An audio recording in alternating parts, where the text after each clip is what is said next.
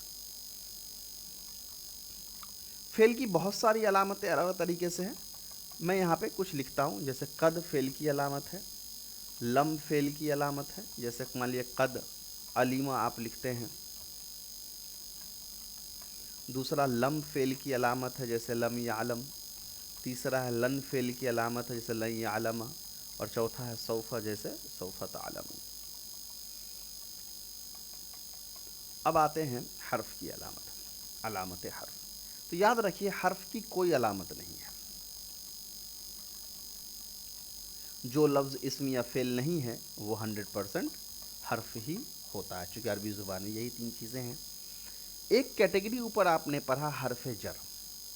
عربی میں حرف جر ٹوٹل 17 ہیں جن کو ہم حرف جر کہتے ہیں۔ ان میں سے کچھ جو مشہور ہیں وہ یہ ہیں: با، تا، کاف، لام، من، فی، ان، الا، الا، غیرہ، سوا۔ یہ سارے وہ حرف جر ہیں جو عام طور پر زیادہ استعمال ہوتے ہیں۔ پورا ٹوٹل 17 میں نے یہاں پہ نہیں لکھا ہے۔ حرف جر کا کام کیا ہے؟ ابھی جیسے دیکھیے میں نے یہاں پہ لکھا رجلن، تو ابھی رجلن پہ کون سا اعراب ہے؟ رجلن پہ ابھی پیش ہے، رجلن پہ پیش ہے کیونکہ لام پہ پیش ہے۔ یاد رکھیے گا عربی میں جب اعراب کی بات چلتی ہے تو ہر لفظ کا آخری حرف مراد ہوتا ہے۔ تو جب میں آپ سے پوچھ رہا ہوں کہ رجلن پہ کون سا اعراب ہے، تو آپ کو اس کا مطلب یہ ہے کہ میں یہ پوچھنا چاہ رہا ہوں کہ لام پہ کون سا اعراب ہے، رجلن کا جو لام ہے اس پہ کون سا اعراب ہے۔ تو رجلن پہ ابھی پیش ہے۔ اب اگر میں رجلن سے پہلے الا حرف جر لکھ دوں، یہ جو الا حرف جر ہے اس کو اگر میں یہاں پہ لکھ دوں تو یہ کیا کرے گا؟ رجلن کو بولے گا کہ تم زیر لے لو، یہ اپنا اعراب بدل کر کے زیر آ جائے گا رجلن۔ تو رجلن پیش سے زیر کیوں آ گیا؟ الا حرف جر کی وجہ سے۔ تو جہاں جہاں بھی ان میں سے کوئی بھی حرف جر آئے گا تو اس کے بعد جو اسم ہے اس پر ہمیشہ زیر آئے گا۔ ایک تو یہ بات۔ اب اس کو میں نے اسم کی علامت میں کیوں لکھا؟ تو اس کی وجہ یہ ہے کہ حرف جر ہمیشہ اسم سے پہلے آتا ہے۔ حرف جر نہ تو فعل پہ آتا ہے اور نہ ہی حرف جر کبھی بھی حرف کے اوپر آتا ہے۔ اتنی باتیں ہیں پہلے چیپٹر میں جو مجھے یاد ہے کہ تقریباً یہ ہے۔ اب کتاب سے پڑھتے ہیں، دیکھتے ہیں کیا کیا چھوٹا۔ چلیے، کتاب میں ہے مفرد، کلمہ اور اس کی قسمیں۔ جس لفظ سے کوئی معنی سمجھ میں آتا ہو، جس لفظ سے کوئی معنی سمجھ میں آتا ہو، نحو کی اصطلاح میں اسے کلمہ کہا جاتا ہے۔ کلمہ 3 قسم کا ہوتا ہے: اسم، فعل اور حرف۔ اسم اس کلمے کو کہتے ہیں جس سے کسی آدمی، جانور یا جگہ یا چیز یا کسی کا نام سمجھ میں آئے، اس کے اندر ماضی، حال، مستقبل میں سے کوئی زمانہ نہ پایا جائے۔ جیسے خالدن نام ہے آدمی کا، القرآن نام ہے کتاب کا، الفرس گھوڑا ہے، لکھنؤ جگہ کا نام ہے، الشجر پیڑ ہے، الابریق مانے بجلی ہے، القراءۃ مانے پڑھنا ہے، الجریو مانے دوڑنا ہے، وغیرہ۔ تو یہ سارے کے سارے کیا ہیں؟ اسم ہیں، کیونکہ اس سے کسی چیز کا ہونا سمجھ میں آ رہا ہے۔ اب آپ یہ سوچئے گا القراءۃ پڑھنا اور دوڑنا یہ تو کام ہے، تو پھر اس کو ہم نے اسم کے اندر کیوں شمار کیا؟ یہ تو کام ہے، اس کو فعل کے اندر ہونا چاہیے۔ تو نہیں، یہ فعل کے اندر اس لیے نہیں کہ دوڑنا صرف کام سمجھ میں آ رہا ہے نا، زمانہ تو نہیں سمجھ میں آ رہا ہے کس زمانے میں دوڑا۔ اگر میں یہ کہتا میں نے دوڑا یا وہ دوڑتا ہے یا وہ دوڑے گا، تب یہ فعل ہوتا۔ صرف ایک دوڑنا، آپ کی بات بالکل صحیح ہے کہ دوڑنا ایک کام ہے، لیکن یہ صرف ایک کام ہے، اس کے اندر زمانہ نہیں ہے، اور اگر زمانہ نہ ہو تو وہ اسم ہی ہوگا، فعل نہیں ہوگا۔ یہاں حاشیے میں ایک بات لکھی ہے کہ انسان کے منہ سے جو بات نکلتی ہے وہ چند مفرد الفاظ کا مجموعہ ہوتی ہے۔ اگر ان الفاظ کو ہم ایک دوسرے سے الگ کر دیں تو ہر لفظ مفرد کہلائے گا۔ جیسے رکیب خالد علی الحصان، یہ ایک جملہ ہے جو 4 لفظوں سے مرکب ہے۔ اگر ان میں سے کسی ایک کو یا ہر ایک کو الگ الگ کر دے تو الگ الگ یہ کیا ہوا لفظ مفرد کہلائے گا اور مجموعہ مرکب۔ وہی بات جو میں نے سمجھایا کہ رکیب خالد علی الحصان، خالد جو ہے وہ گھوڑے پر سوار ہوا، تو یہ ایک جملہ ہے جس کو میں نے 4 لفظوں سے جوڑ کر بنایا، رکیب خالد علی اور حصان۔ اگر ان سب کو الگ کر دیا جائے تو یہ سب ایک اکیلا مفرد الفاظ ہے، اور ان سب کو جب جوڑا گیا تو یہ مرکب اور کلمہ ہو گیا۔ چلیے اس کے بعد آ جائیے فعل۔ فعل اس کلمے کو کہتے ہیں جس سے کسی کام کا ہونا یا کرنا سمجھا جائے اور ساتھ ہی میں یہ بھی معلوم ہو کہ وہ کام ماضی، حال، مستقبل تینوں زمانے میں سے کس زمانے میں ہوا یا ہوگا۔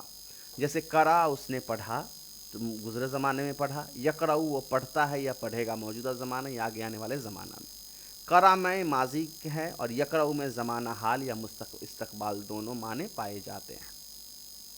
حرف ایک ایسا کلمہ ہے جو اپنے پورے معنی کے بتانے میں دوسرے کلمے کا محتاج ہو۔ یعنی حرف کا اپنا خود کا معنی نہیں ہوتا، اس کے معنی کو سمجھنے کے لیے ہم کو کسی اسم یا فعل کے ساتھ اس کو جوڑنا پڑتا ہے۔ یعنی جب تک اس کے ساتھ کوئی دوسرا کلمہ نہ ملے اس کے معنی پورے طور پر سمجھ میں نہ آئیں گے۔ جیسے من معنی سے، الی معنی تک، فی معنی میں۔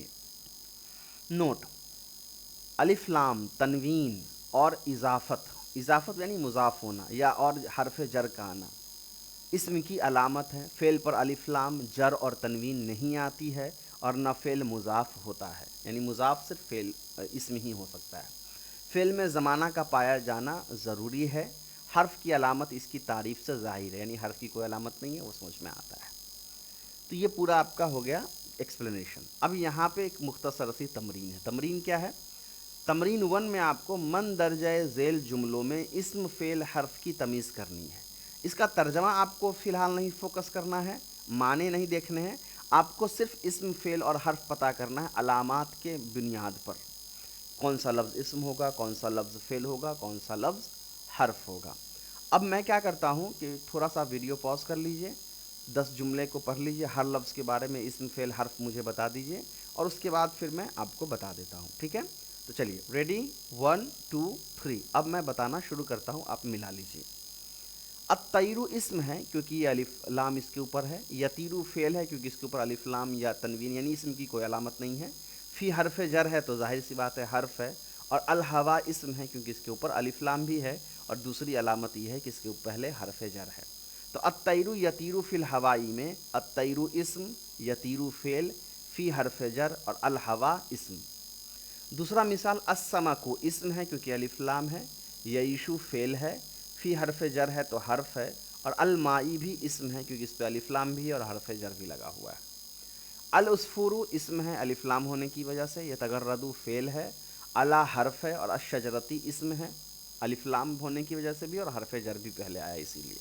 انا جو ہے یہ حرف ہے، السفینۃ اسم ہے الف لام ہونے کی وجہ سے، تجری جو ہے یہ فعل ہے کیونکہ اس پہ اسم کا علامت نہیں ہے، الا حرف جر ہے تو حرف ہے، اور المائی جو ہے وہ اسم ہے الف لام ہونے کی وجہ سے۔